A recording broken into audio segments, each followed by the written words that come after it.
Bonjour et bienvenue dans les rendez-vous coaching. Décrypter les habitudes des milliardaires, adopter leurs pensées et peut-être devenir riche à notre tour. Voilà un sujet qui fascine et même pour certains un but. Les vidéos sur cette thématique fleurissent sur Internet. Mais qu'en pense le coach? Comment adopter des habitudes de milliardaires dans notre quotidien à nous et surtout pour quels résultats? Marion Tilly est avec nous aujourd'hui, accompagnatrice en bien-être et développement personnel, pour décrypter ce sujet ensemble. Marion, bonjour. Bonjour Émilie. Merci de nous faire le plaisir d'être avec nous aujourd'hui.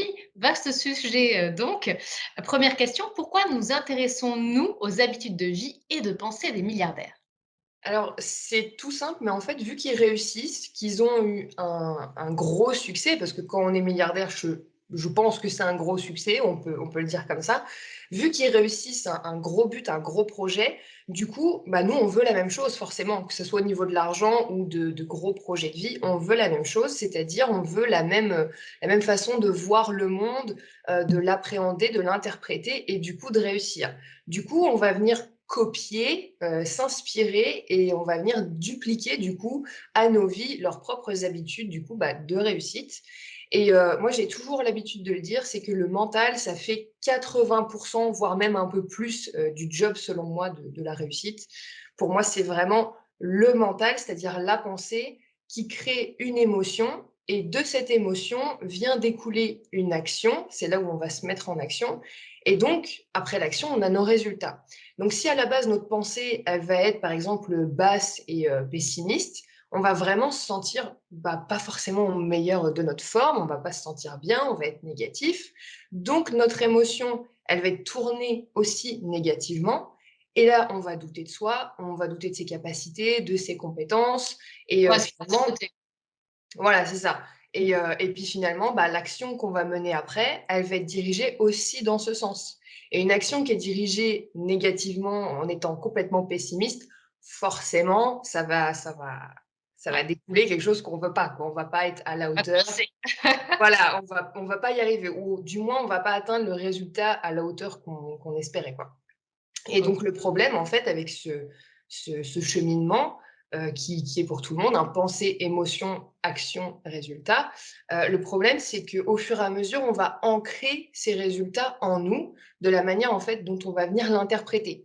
C'est-à-dire que si on ne l'interprète pas bien, quand on est donc en échec, admettons qu'on est vraiment pessimiste et qu'on a échoué, là, du coup, on va cultiver encore plus une pensée négative parce que on va se sentir mal, on va encore plus perdre confiance en nous, on va encore plus perdre, nos capacités de réussite et cetera et donc on va créer un cercle vicieux et du coup, il faut travailler sa pensée, son mindset qui pour moi est vraiment à la base de tout, à peu près 80-90 et et du coup, en fait, quand on travaille une pensée qui, du coup, va être plus positive et optimiste, notre émotion va être plus positive et optimiste, et cetera, et cetera. Et ce qu'on peut, du coup, déduire des milliardaires, c'est qu'eux, ils ont un mindset qui va être vraiment optimiste, tourné, vers la réussite et pas autodestructeur, finalement. Donc c'est pour ça qu'on s'intéresse à eux et qu'on va venir voir un petit peu leurs habitudes de vie. Comment ils font ça, quoi. OK. Alors justement, comment font-ils ça? Si on prend par exemple Elon Musk, qui lui est multimilliardaire, on ne le présente plus. Oh non! De quelles habitudes parlons-nous? Alors, moi j'adore prendre l'exemple d'Elon Musk parce que c'est tout un sujet qui m'intéresse beaucoup, mais je pense que ça nous touche tous en plus, aujourd'hui, son travail et cetera, l'avancée des technologies et tout et en fait, j'ai remarqué que déjà quand il a une idée enfin j'ai remarqué, il le dit de lui-même, mais j'ai conscientisé ce qu'il avait dit. Quand il a une idée, quand il a une pensée ou une simple théorie, il va pas attendre. Il va pas, juste travailler la théorie comme dans un des documentaires, je sais plus c'est lequel, disponible sur Netflix. Ils disent bien qu'à la NASA, ça va être la théorie qui doit être parfaite avant de lancer les projets et lui, il est arrivé avec SpaceX et il a dit, «Bah, moi j'ai une idée, on va tout de suite construire et on va voir c'est quoi le résultat». Donc déjà, on peut noter qu'il a pas peur de l'échec. Même si sa théorie, elle est pas travaillée à 100 et il n'est pas sûr que ça va réussir, c'est pas grave, il a pas peur de l'échec. Au contraire, il va foncer vraiment, il construit tout, il fonce dans le tas et si ça fonctionne pas, comme la plupart du temps, parce qu'on n'a pas toujours des résultats, tout de suite, dans matière de tout ce qui est conquête de l'espace et de Mars et tout. Quand ça fonctionne pas, bah, en fait, il est pas abattu. Il va pas se dire: «Ah bah, du coup, j'y arriverai jamais». Voilà, il est pas du coup pessimiste, il va pas enfin, je pense qu'il peut douter de lui, il est humain comme tout le monde, c'est pas encore prouvé que c'est un robot, mais en gros, il va venir chercher des solutions. Justement, il va aller trouver là où il y a eu un problème, donc bah, dans la fabrication, dans la théorie à la base, et il va recommencer encore et encore et encore jusqu'à atteindre, bah, ce qu'il veut atteindre. Et enfin, je dis «il» depuis tout à l'heure, mais ça me Oui, rappelle une anecdote. Il a toute une équipe évidemment, c'est des milliers de personnes. J'avais vu le chiffre, je pareil dans une, comment? Dans un documentaire, je sais plus combien, mais en tout cas, je me rappelle très bien qu'il avait dit: «On était des milliers, on a pris 7 années entières d'acharnement à travailler sur les fusées réutilisables». Et à la base, ces fusées, pour tout le monde, y compris pour la NASA, c'était impossible à construire, c'était infaisable. Et lui, il s'est dit: «C'est pas grave, on va essayer. On a l'idée juste de fusées réutilisables, on va construire encore et encore». Et finalement, après un acharnement et je ne sais pas combien de milliers d'erreurs et de casses et d'argent dépensé, et cetera, bah, il a réussi et aujourd'hui, c'est possible et aujourd'hui, nos fusées sont réutilisables. Donc c'est quand même assez extraordinaire. il Comme savait ce quoi, qu'il faisait et il a voilà, fait il n'a tout pas abandonné, possible. il n'a pas eu peur de Ouais. l'échec et le fait de ne pas avoir peur de l'échec et de se lancer, du coup, bah, son mindset, il a toujours été, optimiste, il avait toujours espoir et puis voilà. Donc en fait, c'est moi ce que j'appelle du coup la méthode essai-erreur. C'est, tu fais des essais, même si tu as des erreurs, c'est pas grave, tu recommences un essai encore et encore jusqu'à temps de trouver la solution. Voilà. Oh, un super modèle. Et alors, quelles sont selon toi les habitudes, des milliardaires à suivre? Alors, du coup, j'en ai plus ou moins 8 il me semble. Il doit y en avoir certainement d'autres, hein, mais c'est ce que moi je vois de En tant que récurrent. coach, quelque chose de vraiment, Voilà, c'est pour indéniable. moi, c'est récurrent dans tout ce que je lis dans les bouquins, dans tous ces trucs-là. Déjà la première, ça peut paraître tout bête, mais c'est ils plantent des petites graines. C'est-à-dire que quand ils ont une idée, même une toute petite idée et un projet, une envie et cetera, ils commencent petit à petit à travailler dessus et ils se lancent et je trouve que c'est bien à nous, notre principal frein, c'est que nous, on va penser à quelque chose et puis on va y penser, et puis on va y penser, et puis on va forcément enfin, on va pas se lancer, tu vois? On va en rêver, on va faire, des plans sur la comète, comme on dit, mais on va pas commencer par les petits prémices, à poser des petites graines. À chaque fois que j'ai croisé, des biographies, des documentaires sur des milliardaires, à chaque fois, ils commençaient tôt et ils posaient des petites graines par-ci par-là. Donc ça, c'est la première habitude à adopter, c'est poser des petites graines, tenter, après on ne sait pas. Et si ça prend, ça prend. Si ça prend pas, tant pis, il y en a d'autres de planter. Voilà.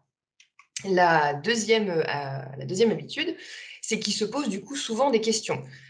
Ils sont curieux. J'ai remarqué ça aussi beaucoup chez Elon Musk. Il est très curieux et en fait, il se contente pas de rester dans ses acquis. C'est pas parce qu'il est milliardaire et du coup très intelligent, parce qu'il a développé SpaceX et tout, qu'il va s'arrêter là et se dire c'est Oui, on bon, moi pense que j'ai une c'est tout grosse tête. au final. Voilà. Voilà et en fait, juste, ils vont donc déjà, ils vont transmettre leur savoir, ça, j'ai remarqué ça, beaucoup, mais ils vont pas avoir, l'ego qui va dire, «C'est bon, moi j'ai tout et plus personne ne peut rien m'apprendre». Ils vont encore plus s'instruire. J'ai l'impression que du coup enfin ça, c'est vraiment personnel, j'ai l'impression qu'ils s'instruisent encore plus et je pense que ça doit être une habitude, vraiment à prendre parce que plus tu vas rester dans tes acquis, bah, plus tu vas stagner finalement. Sur ton Donc enfant, dans ton microcosme. voilà, c'est ça. Donc ça, c'était la deuxième habitude. La troisième, c'est qu'ils font des erreurs. Voilà, comme tout le monde, ils ne sont pas Bien sûr, super-héros. C'est une habitude à prendre c'est un peu contradictoire de se dire ça, mais il faut vraiment prendre l'habitude de faire des erreurs par soi-même. D'ailleurs, il y avait une phrase que j'avais croisée dans un bouquin, je l'ai ressortie, je l'ai notée. Je vais te la lire. Donc voilà, c'était: «À l'avenir, quand vous serez en échec, dites-vous que les erreurs sont le mode d'emploi de votre réussite». c'est J'adore beau. cette phrase, Ouais. j'adore et vraiment, c'est dans les leçons des erreurs, comment on interprète les erreurs, les échecs et cetera, qu'on tire des leçons, qu'on avance et qu'on réussit du coup. D'où, bah, l'exemple d'Elon Musk, c'est parfait. Ensuite, autre habitude, je sais plus c'est la combien? 4, Ils é la 4? 1, 2, 3, 4. C'est la quatrième, c'est la quatrième. Ils n'essaient pas de trouver d'excuses, de se trouver des excuses.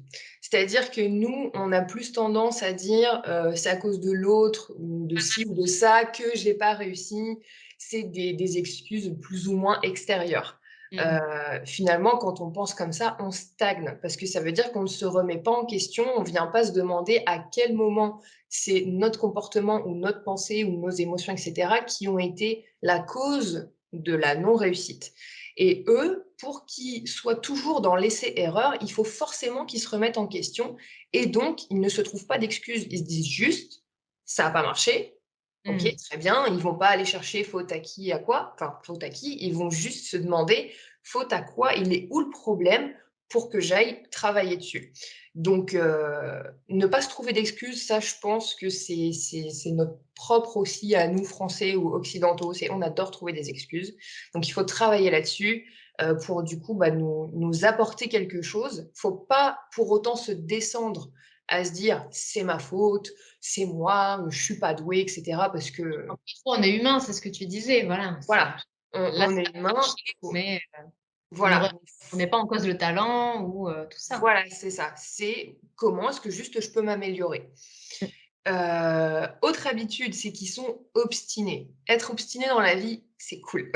Personnellement, je pense que je le suis un petit peu. Rien lâcher. C'est, être obstiné, bon, dans le bon sens du terme, parce que des fois, on peut dire que c'est un défaut. Je pense, à mon avis, que ça peut être une très, très bonne qualité. La preuve, j'ai remarqué ça chez tous les milliardaires, donc que je connais. En fait, encore une fois, la méthode essai-erreur. Si tu es pas obstiné, aux premières difficultés, aux premiers obstacles ou après une ou 2 erreurs, tu vas te dire: «Bon, bah, ça marche pas» ou «C'est pas pour moi» ou «Je suis pas doué pour ça» et du coup, bah, tu vas abandonner. Alors que quand tu es obstiné, quand tu te dis: «Il faut que j'y arrive, je vais aller jusqu'au bout», même si tout le monde me dit que c'est impossible. Elon, avec ses fusées réutilisables, tout le monde lui disait: «Ça ne marchera jamais, c'est infaisable» et pourtant, il a été, très largement obstiné et aujourd'hui, bah, on n'a plus que ça quoi, des fusées réutilisables. Donc voilà, ils cherchent en fait des solutions à leurs obstacles. Donc ça, pour amener cette nouvelle habitude dans notre vie, je pense qu'il faut vraiment, adapter notre comment je pourrais dire? Adapter notre pensée à chercher des solutions. Là, on va trouver un obstacle, on va pas se dire: «C'est un mur, c'est infranchissable». Il faut trouver la petite pierre qui va faire tout s'écrouler ou chercher une petite pioche pour aller, faire un petit trou, essayer de passer. Voilà, si je dois donner une image, je pense que je le verrais comme ça. Vraiment la bien. Ensuite, il y a ne pas hésiter à demander de l'aide et à s'entourer. Ça, c'est pareil quand on n'a pas confiance en soi, on a, je pense, du mal à aller vers les autres, que ce soit pour, notre santé mentale aussi, mais pour tout projet de vie. Avancer seul, parfois c'est bien, mais on va pas forcément aller plus loin, on va pas forcément avoir, tous les avis. Parce qu'avoir l'avis des autres, c'est aussi ultra important et ça nous ouvre, plus de champs des possibles, on va dire et s'entourer surtout, mais des bonnes personnes, évidemment. Ça, Oui, ce peut-être plus que nous-mêmes, mais voilà, des gens spécialisés et voilà, cetera. Ouais. bah, comme Elon Musk qui a créé toute son équipe de milliers de personnes. Chacun était plus ou moins expert dans son domaine et Mmh. du coup, bah, il a appris à leur contact. Eux-mêmes ont appris au contact d'Elon et puis de tous les autres et finalement, bah, avec cet effet de groupe, on s'élève, on apprend des choses, on peut se soutenir aussi, on peut trouver d'autres solutions auxquelles on n'avait pas pensé et cetera. Donc pour tout ce qui est réussite, que ça soit argent ou autre, il faut Mmh. s'entourer des bonnes personnes et puis finalement aussi pour le positif, pour le bonheur personnel, ça aide, vraiment beaucoup. Donc ça, j'ai remarqué aussi qu'un milliardaire n'est jamais tout seul. Il a forcément une équipe de dingue, donc voilà, c'est faut s'entourer. Chaque jour, ils prennent soin d'eux. C'est l'avant-dernière, il me semble, la septième. Ils prennent soin d'eux, donc autant, physiquement que mentalement, émotionnellement, psychiquement. Ils font attention, ils font du sport. Généralement, ils sont tous très sportifs. Ils font attention à leur sommeil, ils ont de bons cycles de sommeil, même si c'est que 6 heures parce qu'ils ont des vies de dingue. C'est 6 heures où ça va être vraiment un sommeil, reconstructeur. Ils vont avoir une alimentation, impeccable. Enfin, après je dis pas qu'il faut non plus être une machine, mais c'est une habitude que j'ai remarquée vraiment récurrente. Ils font vraiment attention à tout. Ils se mettent au devant de la scène. Ils se laissent pas de côté pour dire: «C'est mon projet», comme tous ceux qui sont à fond dans leur boulot et qui s'oublient. On peut penser que, être à fond dans son boulot pour justement avoir la réussite, du coup, bah, ça aide parce qu'on se dit: «Voilà, je suis à 100 dedans et puis je donne tout et puis je dors quasiment pas parce que je fais, 80 heures la semaine». Il faut prendre soin de soi, autant physiquement, l'alimentation, le sport, le tout et aussi du coup le mental parce que le corps et l'esprit, c'est totalement lié. Donc si notre corps ne va pas bien, mentalement, on va se sentir beaucoup moins bien et inversement, c'est pareil. Quand dans notre tête, on va pas bien, le corps, il dit, «Allez, ciao». Ouais, Donc bien sûr. ils prennent soin d'eux, vraiment. Donc du coup, la dernière, habitude, c'est qu'ils vivent dans le moment présent, dans l'instant T. Avoir des regrets, des remords, ça n'a jamais aidé, n'importe qui à réussir dans la vie, voilà et en général, regrets, remords, c'est jamais dans le présent. Donc je pense qu'en fait, ils perdent pas de temps dans le moment présent à se faire du souci pour le passé parce que c'est passé Ouais. et auquel cas, normalement, ils ont déjà travaillé dessus pour avoir leurs résultats et cetera et vu qu'en ce qui concerne l'avenir, le futur, bah, c'est eux qui le créent dans leur présent, justement. Donc pour moi, ils sont vraiment ancrés dans le présent, à travailler sur eux, à travailler sur leurs projets et sur leur réussite. Je pense qu'ils font comme tout le monde, hein, et qu'ils ont des objectifs, sur le long terme, mais niveau plan sur la comète à se dire, «Je serai où dans 20 ans?» et du coup, je suis déjà en train de faire ma to-do list pour dans 20 ans, ça, je pense pas que ça soit le cas. Ils sont vraiment dans le présent parce qu'ils savent pertinemment que c'est aujourd'hui qu'ils créent tout. Ils créent tout avec leurs pensées et cetera. Donc voilà, je pense qu'ils se concentrent dessus et que ça doit être une habitude de vie qu'on doit aussi avoir. Voilà pour les 8 habitudes. 8, habitudes, qu'il ne nous reste plus qu'à adopter donc. Oui. Et quelle est ta conclusion toi de tout ça, Marion, quand, on voit justement, ces réussites-là, l'énergie qu'ils y mettent, donc leurs habitudes, hein, qui sont, finalement assez strictes, mais, voilà. Qu'est-ce que toi tu en penses de tout ça? Bah, déjà, tout ce travail sur soi et ses habitudes de vie, surtout de pensée pour le coup au quotidien, de se mettre en priorité, de prendre soin de soi, vivre dans le moment présent et cetera. Relever les échecs aussi, se relever et être curieux. Tout ça, ça leur offre pour certains des milliards de dollars ou l'atteinte de projets, phénoménaux. Mais surtout, pour moi, ils profitent à fond de leur vie et c'est pas forcément l'argent qui fait que, du coup, ils profitent. Même si leur but, c'était d'avoir, 1 000 000 €, du coup, ils atteignent quand même, je pense, un certain bonheur. Même pour moi, c'est pas l'argent qui fait le bonheur, c'est justement toutes ces habitudes de vie qui fait qu'ils ils bah, Heu, pleinement satisfaits finalement de voilà, ce qu'ils c'est ça, accomplissent. combler, voilà, c'est ça, c'était ça Ouais. le mot que je cherchais, c'était combler. Parce que du coup, ils ont un mindset qui est vraiment positif et en plus, ils prennent soin d'eux, autant physiquement qu'émotionnellement. Donc avec toutes ces habitudes de vie, que ce soit pour devenir milliardaire ou autre, on est forcément bien parce que ça veut dire qu'on prend soin de soi, qu'on est dans l'introspection, qu'on se remet en question. Donc on est forcément beaucoup mieux que si on faisait absolument pas du tout ce travail et qu'on avait une hygiène de vie vraiment, La dégueulasse, quoi. procrastination, le truc, Voilà, c'est exactement super ça. épanoui. Et du coup, bah, ça me refait penser aussi pour conclure, c'est que Elon Musk, il avait dit dans une interview que lui, il courait pas après l'argent justement pour atteindre ce bonheur, c'est qu'il savait pertinemment que l'argent pour ses projets à lui, évidemment, ça allait l'aider. On va pas, faire des robots pour aller sur Mars, avec, rien en poche. Donc forcément, faut de l'argent et en quantité. Mais, pour lui, c'est pas ça, c'est pas l'argent être comblé, c'est vraiment, heu, atteindre ses projets, c'est la satisfaction d'atteindre ses projets qui fait que du coup il est comblé et parce qu'il est curieux et qu'il s'arrête jamais et cetera. Donc du coup, là pour moi, c'est faire toutes ces habitudes de vie pour qu'on se sente mieux déjà soi-même, dans notre corps, dans notre quotidien, dans nos relations et cetera et ça, du coup, ça amènera à forcément une meilleure vie et donc atteindre nos objectifs de vie. Voilà. En conclusion, moi je pense que l'argent ne fait enfin, être milliardaire ne fait pas le bonheur, c'est pas parce que tu as 1 milliard que tu es Voilà, heureux. hein, voilà. Voilà, c'est parce que tu as atteint tes projets et que tu prends soin de toi. Voilà, Beaucoup Marion, donc être riche, ce n'est pas une histoire d'argent, mais plutôt d'accomplissement personnel, hein, c'est bien ça. voilà, tu as Et très bien résumé. Justement, Marion, donc pour les personnes qui, ne parviennent pas à s'épanouir dans leur vie, peut-être parce qu'ils n'arrivent pas justement à connaître bien leurs propres envies, hein, ça arrive parfois, ou, qu'ils se mettent des barrières tout simplement. Il ne faut pas hésiter à faire appel à un coach comme toi, par exemple, Marion. Un C'est coach comme moi, oui. tout à fait ce que tu proposes, hein, en termes de services. Oui.